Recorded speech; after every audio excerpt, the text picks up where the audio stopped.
Hi, I'm Janet Raptis, and I am an energy healer and an intuitive development trainer. And every Tuesday at 5:15, I do a Facebook Live that addresses some sort of question that I've either gotten from my clients or something that I see coming up a lot.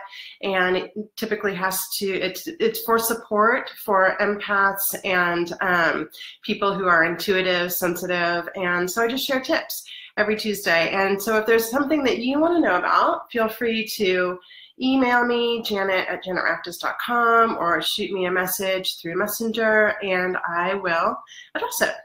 So today I'm addressing a question that I got from one of my clients. She had an experience where she spontaneously saw an aura, and she was like, "What happened? Was it real? Can you talk about it?" And so, and it's a great topic. It's a really great topic, and one that I love to share about and teach about. So with the aura, the first thing to know is that everything is energy. Everything that exists is energy. And the only thing that differentiates one energetic thing from another is the rate at which it vibrates. So I'm an energetic signature that is identifiable as Janet Raptis, right? So I'm human, I'm a woman, and I'm Janet. But all of that is just the way that we translate my energy imprint. Now, we have different layers to our energy field, and what you see of me with your physical eyes, right? What you see of me with your physical eyes is just one layer of my energy body, or my soul energy. My soul energy actually, it starts with my physical body, but it extends way out beyond me, and it is the part of me that is connected to everything. It is the part of me that is the oneness, right? That is connected to the field that we know of as God or the matrix or spirit. When we get, it gets very dispersed out in the outer layers, but it's still connected to everything. And as we get closer to the body, it gets denser and denser and denser. And typically, most intuitives, or a lot of intuitives, identify different layers of the energy field that correspond to the primary chakras. It's not necessary to know all of that for this overview, but what is good to know is that there are different layers, and as we get closer to the body, they become more and more visible. So when we get closest to the physical body, there's a layer right outside of it. So the physical body is very visible, right? Our eyes, our physical eyes, have been trained to see this, right? When we were little, our parents said, "Oh, look, that's a woman," and then we identified this as a woman. My cat's getting a little crazy right now. So if you hear some noise in the background, that's just my kitty cat playing with some paper. So then right around us, there's something called the etheric layer. Now, I bring up the etheric layer because typically the etheric layer is the easiest layer to see. And it's the easiest layer for most people to see. Hey, Melissa. And so what you can do is you can actually practice this at home. And I'm going to give you a few suggestions, and we're going to play around a little bit here. But with the aura, what is most important to know is that if you practice seeing it, sometimes you can have a spontaneous experience, absolutely. But it is something that can be learned, that you can practice and that you can work with, that will get stronger and stronger with time, especially as your psychic vision opens up. But even without psychic vision, a lot of people have success seeing the area closest to the body. Now, with the area closest to the body, the etheric layer, a lot of times you don't necessarily see color. So this is like a misunderstanding that we have about auras, that you have to see color.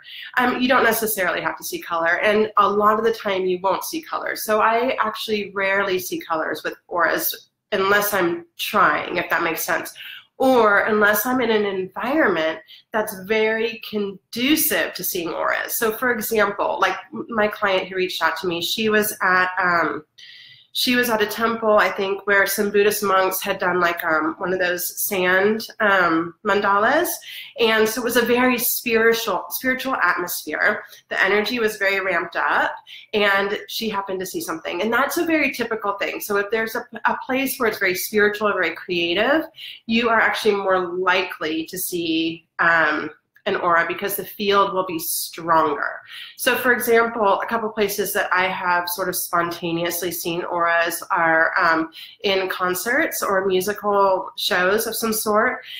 When somebody is maybe speaking or teaching up in front of a lot of people. So when somebody's really connected and they're really feeling like they're almost serving as a channel, right? As you would with music or even teaching, where you're really connected and you're bringing energy through you and you're feeling that sense of oneness and your energy's high, your aura will get stronger and it will radiate outwards. And as it gets stronger, it will become more identifiable to the people looking at that person with colors as well, if that makes sense.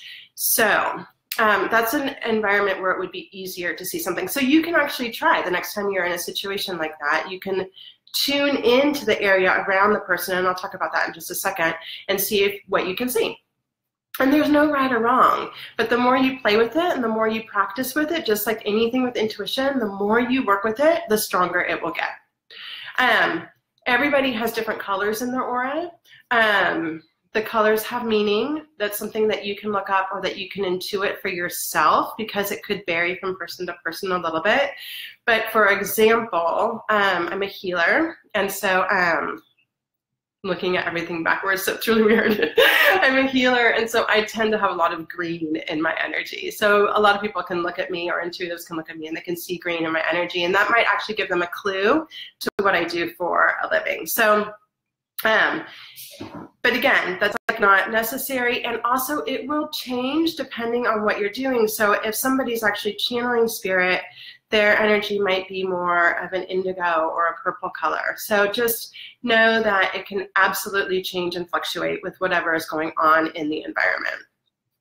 It will also change according to somebody's mood and according to somebody's vibration. So I remember one of the times I spontaneously saw an aura that maybe I didn't necessarily want to see, and that was when I was living in Costa Rica, and I was at the beach one day with my dog and my son. It was when Jake was a little baby, and we were just kind of sitting on the beach playing, and this man walked up alongside us, and my dog started going crazy, and I looked up at him, and he was like black. He had like black, sticky, goopy energy all around him, and I actually saw that before I saw him. And when I looked at him, I realized, and there was a lot of drug addiction in that area, I realized that he was on drugs at the time and was an addict. And so somebody who is an alcoholic or an addict who's actively in their addiction, there's a tendency to have like a sticky dark energy. And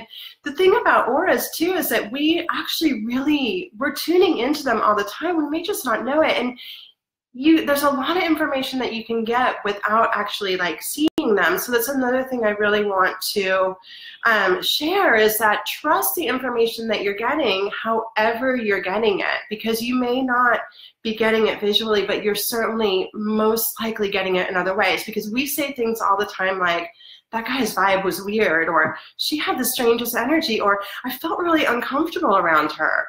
When we are noticing things like this, it most likely has to do with the fact that we're picking up cues from their energy field. So we're interacting. We may walk into a room and be like, wow, I don't want to be here. And it could be because the energy of the room is off, but it could also be because of the energy of some of the people in there. And so we have like little antenna all in our field around us, our psychic antenna, so to speak, that is interacting with the psychic antenna and the psychic fields or the auric fields of the other people that we're around. And we're getting information all the time. So trust that as much, if not more, as what you think you may or may not be getting with your eyes, if that makes sense. So I wanted to show one little thing for you guys that can help you to feel energy if you haven't done this before. This is fun. There's different ways to do it. I'm just going to do one simple way, is that you can activate your palm chakras by rubbing them together. And activating any chakra will cause it to feel stronger, to get stronger. And what you can do is you can take one hand and you can kind of bring it up to your hand. And you'll start to notice, you can start to feel where the energy shifts, where there's more resistance. As you get closer to your hand, you'll notice that there's more resistance. You may not see anything, but your hand, this, you know, your other hand will tell you like, oh, it's getting harder to get close to. And really all this is slowing down enough and taking the time to pay attention. And that's a lot of how energy works because it's subtle. That's why this is all called subtle energies. So you want to allow yourself to be calm and patient when accessing the subtle energies. So you can play with that a little bit. And this is something that you can do, you know, you can do it with your heart chakra. You can do it with other people. You could do it like up to somebody's shoulder and you can play with that and see what happens. Now, as far as seeing, you know, it can be at times really easy and it can be at times really difficult. So there's some things that I have noticed that make it easier.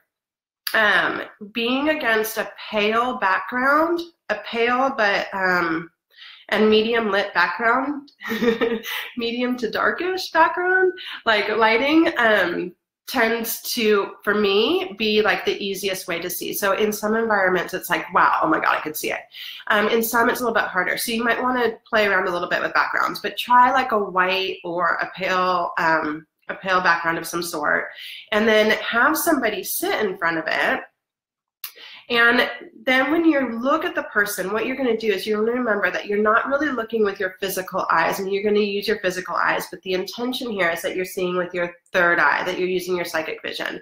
And what you're going to do is you're not looking at the person. You don't want to look at my face, right? You want to look at the area around me. And so you're going to like soften your eyes. You're going to soften your eyes almost like you, almost like you're going to about close them, but you're not. You can get them very, very soft. And then you're going to look at, you're going to focus at the area right above the person's head or around the person. I think sometimes for me, this area right here is the easiest to see. I can, even as I do this, I can feel it. So if y'all feel, I mean, we have aura going all the way out, but as I said, as you get closer, it gets denser. And what you might notice as you're looking at the person is like a small, almost like, it'll look like a bluish or a gray, like just a little bit darker than the air around the person.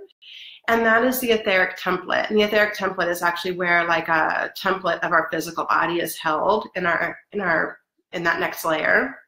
And it's actually fairly easy to connect with. I say fairly easy because it's relative. And also, again, some of you will see this right away, and some of you will, yes, Susan, just like Scott channeling Ave.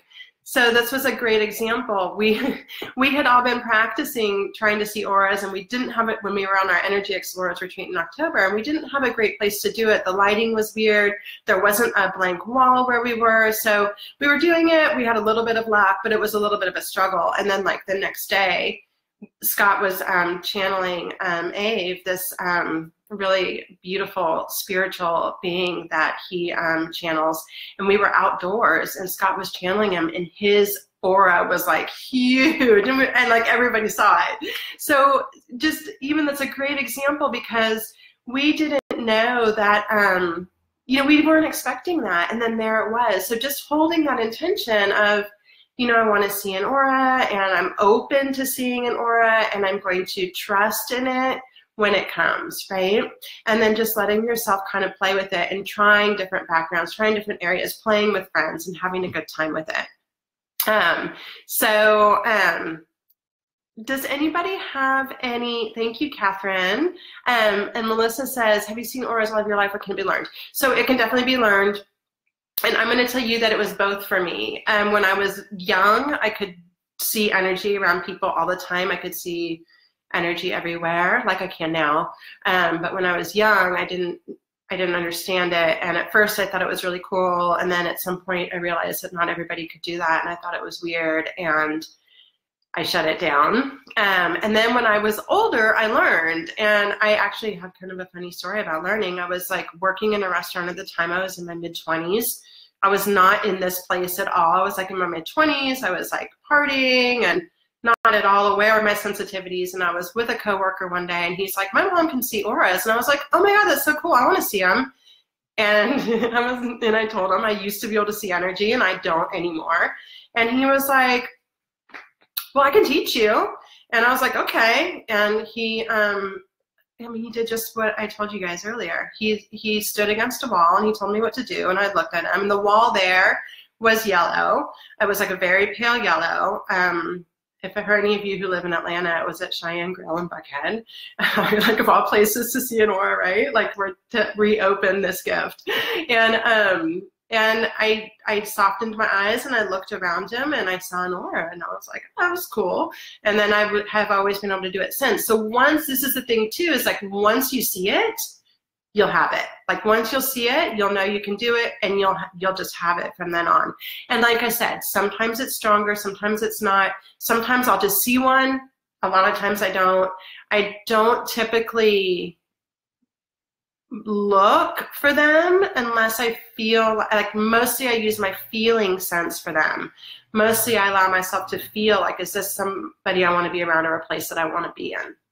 And then if I need to or want to, I'll switch over to the visual aspect. And Susan said her too that she thought a lot of people who do see auras and stuff it can be very frightening initially if you haven't had one and you have a spontaneous experience with it. So does anybody, before I sign off, does anyone have a question that you want to ask? That was a great question, Melissa. Thank you. And I'll just give you all another minute for that. And if you are in the Southeast and you want to play more with energy like this, I am doing a workshop at Forum Yoga in Decatur, February 3rd and 4th. We will be playing with energy. We'll be touching it, feeling it, understanding it, moving our energy around, learning how to shift our energy, learning how to see it, and then working with our intuitive senses as well, tapping into our clairvoyance, our clairaudience, our clairsentience, etc., connecting with guides, all that good stuff. So I'll put the link for that in the comments here. And if nobody else has a question right now, I may have missed one too because I can't scroll on my computer. So if I didn't catch one and you want to throw it in there again, that's great. And as always, you can put one in later too, and I'll get back to it. So thank you all so much, and happy aura experiencing, and I will see you all next week. Have a good week. Bye.